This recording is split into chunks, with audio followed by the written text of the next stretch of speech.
Efendim Nur Viral'le Sen İstersen özeldesiniz. Şu dakikadan itibaren magazin dünyasındaki gelişmelere öncelikle bir göz atacağız. Ardından çok önemli bir göz hekimimiz bizlerle birlikte olacak. Görme umudunu kaybedenlere tıptaki yeni gelişmeleri anlatacak.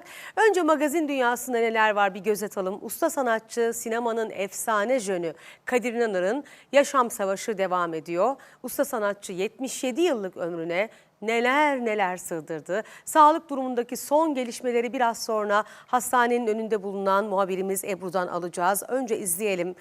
Bu ömre, 77 yıllık ömre neler sığdırdı? Az sonra sağlıktaki son gelişmelerini, neler yaşadığını, son durumunu muhabirimiz Ebru aktaracak bize.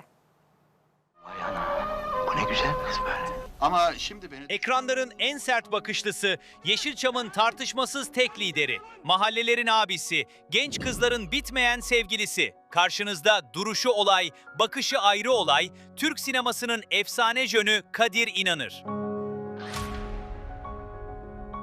Herkes onu İstanbul'un lüks semtlerinden fırladı sandı ama o Karadeniz'in hırçın dalgalarından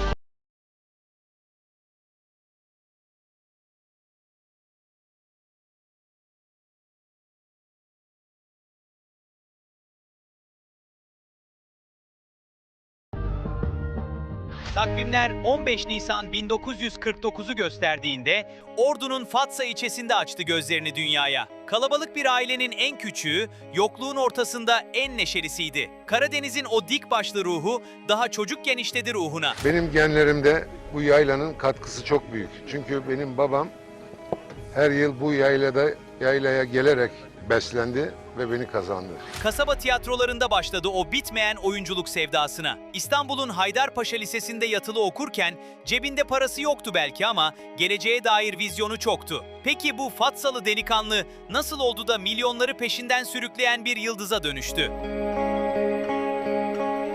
Şöhret kapıları ona altın tepside sunulmadı. Bu yolda azimle yürüdü, asla yorulmadı. Yıl 1969. Saklambaç gazetesinin yarışmasında rakiplerini ezip geçti, birincilik tahtına kuruldu. O dönemin çılgınlığı fotoromanlarda boy boy resimleri basılınca yakışıklılığı dilden dile yayıldı, şöhret ilk kıvılcımı çaktı. Sokaklar onun fotoromanlarıyla çalkalanırken yapımcılar kapısında yatıp kalktı. Sinemanın dahi yönetmeni Atıf Yılmaz bu cevheri kaçırmadı. Kaptığı gibi beyaz perdeye fırlattı.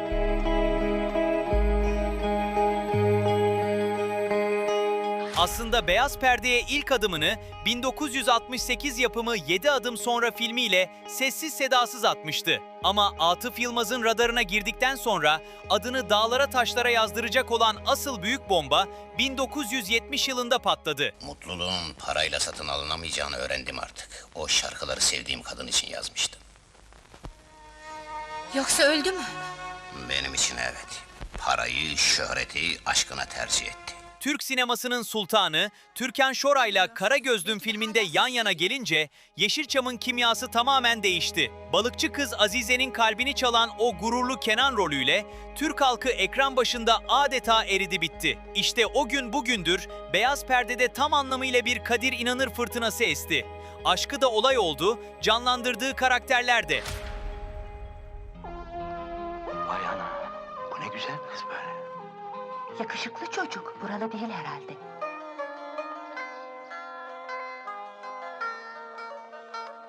Ben seni buldum al yazmalım. Kaybetmek istemem. Fatsa'nın bağrından çıkıp gelen Kadir İnanır, tam 180'den fazla filmle Türk sinemasının adeta derinlerine kazındı. Sevenleri 7'den 70'e onun filmleriyle büyüdü, onun filmleriyle sevdalandı. Oyun oynuyoruz yani abi. Sana yemin ediyorum sana da bir en kral. Bu işin sonu yok Gazi. Babanla geçinemiyoruz. En iyisi çekip gitmek. Sinema dünyasında fırtınalar estirirken o meşhur Selvi Boylum Al Yazmalım filminde canlandırdığı kamyon şoförü İlyas karakteriyle sinemada çığır açtı. Benim adım İlyas. Kamyonumun adı Aldırma Gönül. Senin adın ne al yazmalı? Aşkı için dünyayı karşısına alıp sonra da pişmanlığın dibine vuran o karakterle içimizi sızlattı. Asyam. Al yazmalım. Sevgi neydi? Sevgi emekti repliğiyle milyonları ekran başında gözyaşına boğdu. Sevgi neydi? Sevgi iyilikti. Dostluktu. Sevgi emekti. Ancak Kadir İnanır demek sadece aşk filmlerinin jönü demek değildi. Mutluluğun parayla satın alınamayacağını öğrendim artık. O şarkıları sevdiğim kadın için yazmıştım.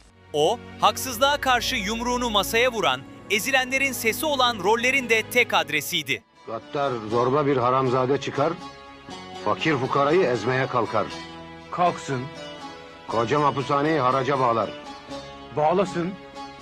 Cima, insan bunca zulüm, bunca haksızlık görür de rahat yatabilir mi?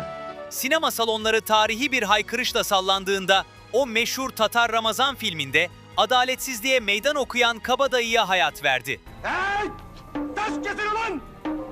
Cezaevi koridorlarında yankılanan "Ben bu oyunu bozarım" nidası sinema tarihinin en ikonik repliği olarak hafızalara kazındı. Benim adım Tatar Ramazan. Ben bu oyunu bozarım. Yılanların Öcü filminde Kara Bayram oldu. Hükümetten adamlar gelip önünü parçalayacak. Açıp karnını bakacaklar. Ne yemişsin, ne içmişsin, deftere yazıp gidecekler. Hakkını kimseye yedirmeyen o köylü delikanlının öfkesini iliklerimize kadar hissettirdi. Kısacası ben hükümete gidip bunu söyleyeceğim. Onlar bir şey demediler. Beyaz perdeyi dize getiren usta, televizyon dünyasını da es geçmedi. Ben senden hoşlanmıyorum. Nedenmiş o? Sen kendini herkesten üstün mü sanıyorsun? Rating rekorları kıran Marziye dizisinde canlandırdığı Hazar Bey karakteriyle televizyona da ağırlığını koydu. Elindekini bırak öyle git. Sana ne be? Senin kahyalığın bana sökmez. Sert mizaçlı rollerin tek sahibi olduğunu herkese ilan etti. Aşkı da, kavgayı da, adaleti de en uç noktada yaşatan, canlandırdığı her karakterle adını altın harflerle tarihe yazdıran Kadir İnanır, sinemamızın adeta tek ismi oldu. O sert bakışların, o eğilmeyen başın ve sinemaya adanan koskoca bir ömrün hikayesi işte böyle yazıldı.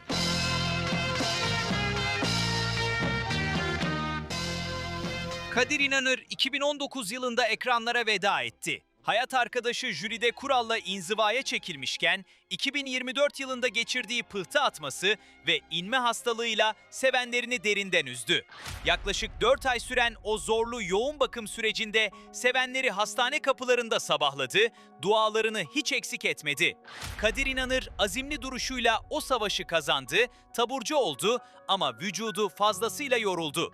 Uzun süredir evinde tedavi gören, dostlarının ziyaretleriyle morali yerine gelen usta sanatçının yorgun düşen akciğerleri bu kez de enfeksiyona yenik düştü. 77 yaşındaki Kadir İnanır evinde aniden fenalaşarak hastaneye kaldırıldı. Yapılan kontrollerin ardından usta sanatçıya zatüre teşhisi konuldu.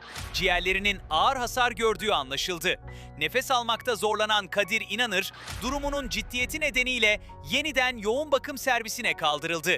Usta sanatçının akciğerinde tümör görüldü ve entübe edildi. 77 yaşındaki Kadir İnanır'ın sağlık durumuna ilişkin hem hayat arkadaşı Jülide Kural hem de yeğeni Levent İnanır'dan arka arkaya açıklamalar geldi.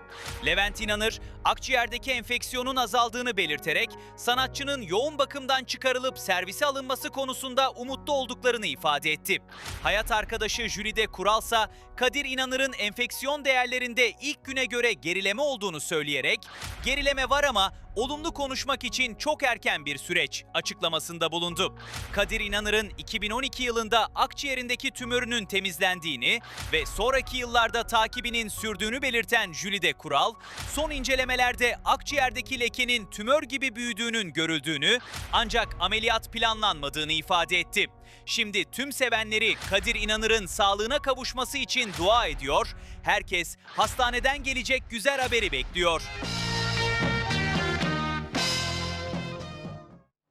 Evet, muhabirimiz Ebru Tezel hastanenin önünde. Ebru merhaba, bu kritik süreçte bizlere neler aktaracaksın? Sağlık durumu ile ilgili gelişmeler neler? Evet Nur Hanım, Türk sinemasının usta ismi Kadir İnanır geçirdiği zatüre sebebiyle hastanede yoğun bakımda tedavi görüyordu bir süredir. Doktorlarından sevindirici bir haber geldi. Enfeksiyonun kontrol altına alınmaya başlandığı söylendi. Şu anda sıkı takip ediyorlar durumunu. Şu an entübe bir şekilde yoğun bakımda tedavisi sürüyor. Hastaneden gelecek yeni açıklamaları sizlere aktarmaya devam edeceğiz. Peki, teşekkür ediyoruz Ebru. Biz de hastane sürecini yakından takip ediyoruz ve gelişmeleri an be an bu ekrandan sizlere vereceğiz. Yine bir sağlık problemi yaşayan ve sevenlerini korkutan bir başka sanatçıya geçiyoruz. Haluk Levent, biliyorsunuz geçtiğimiz günlerde bir mide kanaması geçirmiş ve hastaneye kaldırılmıştı. Kısa zaman önce sağlığına kavuşan Haluk Levent dinlenmesi söylenirken yeniden sahneye çıktı ve sahnede yine fenalaştı. O anları ekranlarınıza getiriyoruz.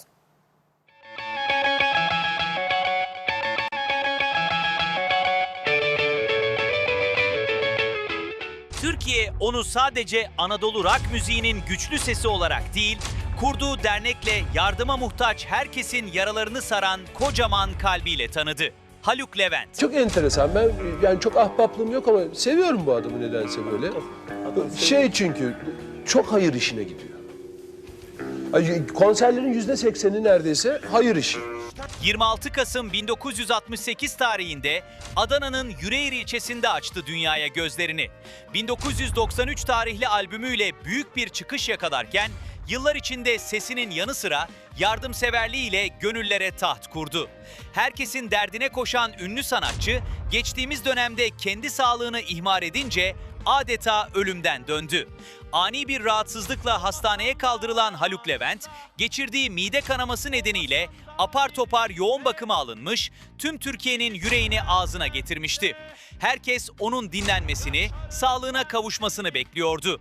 Doktorları üzerine basa basa kesinlikle istirahat dedi. Sahnelerden uzak dur diye uyardı. Ama o, sözüm var, eğitim desteği vereceğiz dedi daha tam iyileşmeden. Doktorları dinlemeyip adeta hastane yatağından kalkarak kendini Tokat'ta sahneye attı. Ve korkulan oldu. Vücudu bu amansız tempoya daha fazla dayanamadı. Şarkılarını söylerken bir anda kötüleşen ünlü sanatçı sahnede zor anlar yaşadı. Konser alanında bir anda panik havası esti.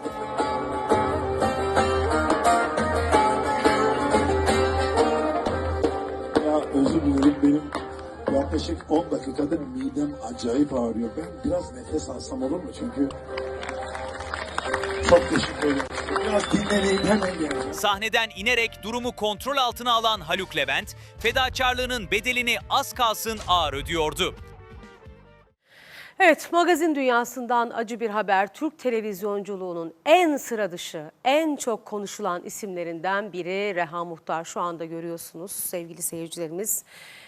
Yaşamını yitirdi, ekranların dilini değiştiren isimlerden biriydi, hayatını kaybetti. Yalnızca bu haberleri bize aktaran kişi değil, ona duygusunu katan, kimliğini kazandıran bir isimdi Reha Muhtar. Kendine has bir üslubu vardı, unutulmaz çıkışları vardı. Türk televizyon tarihine bıraktığı derin izlerle hafızalara kazındı. İşte ekranların unutulmaz ismi Reha Muhtar'ın hayat hikayesi. Türk televizyon tarihinin en ikonik, en nevi şahsına münhasır ve taklit edilemez figürlerinin başında gelir Reha Muhtar. Bugünün sosyal medya diliyle tam bir fenomen, kendi döneminin televizyonculuk anlayışıyla ise tam bir reyting canavarıydı. Ekranı adeta bir tiyatro sahnesine, haberi ise bir memleket meselesine dönüştüren bu usta isim, medyanın kurallarını tek başına yeniden yazdı. 1959 yılında Ankara'da doğan Reha Muhtar, aslında sanılanın aksine televizyonculuğa şov dünyasından değil, haberciliğin en sert okulunda başladı. Ankara Üniversitesi Siyasal Bilgiler Fakültesi Basın Yayın Yüksekokulu'nu bitirdikten sonra 1983 yılında mesleğe adım attı ve basamakları tırnaklarıyla tırmandı. Uzun yıllar devlet kanallarında Atina muhabirliğini yaptı. Yunanistan siyasetini ve Türk-Yunan ilişkilerini yakından takip eden, sokaktan canlı yayınlar yapan çok başarılı bir dış haberler muhabiriydi. 1991 yılında hazırlamaya başladığı Ateş Hattı programıyla Türkiye'nin en çetrefilli, en konuşulmayan konularını masaya yatırdı ve adını tüm ülkeye duyurdu.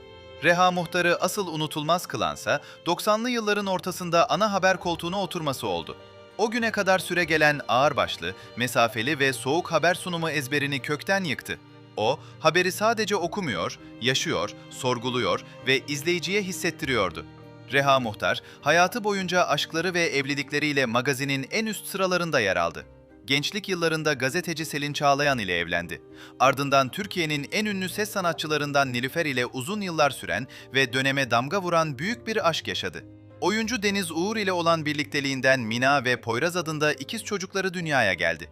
Hayatının sonraki döneminde çocuklarının velayet süreçleri ve babalık sorumluluğu, onun hayata tutunma şekli ve en büyük hassasiyeti oldu. Türk televizyonculuğuna damga vuran, sözünü sakınmayan tarzıyla popüler kültürün en büyük figürlerinden biri haline gelen usta televizyoncu Reha Muhtar, ne yazık ki gece saat 02.15 sularında hayatını kaybetti. Geçirdiği rahatsızlığın ardından hastanede tedavi gören ve bir süredir gözlerden uzak olan usta ismin vefatı, medya camiasını ve sevenlerini yasa boğdu. Reha Muhtar'ın gidişiyle birlikte Türk televizyon tarihinin en cafcaflı, en çok konuşulan ve haberciliğin olay olduğu o meşhur dönemde resmen bir yaprak daha dökmüş oldu. Kendine has vurguları, fırtınalı hayatı ve televizyonculuğa getirdiği yepyeni solukla Reha Muhtar, her zaman ekranın en büyük liderlerinden biri olarak anılacak. Başımız sağ olsun.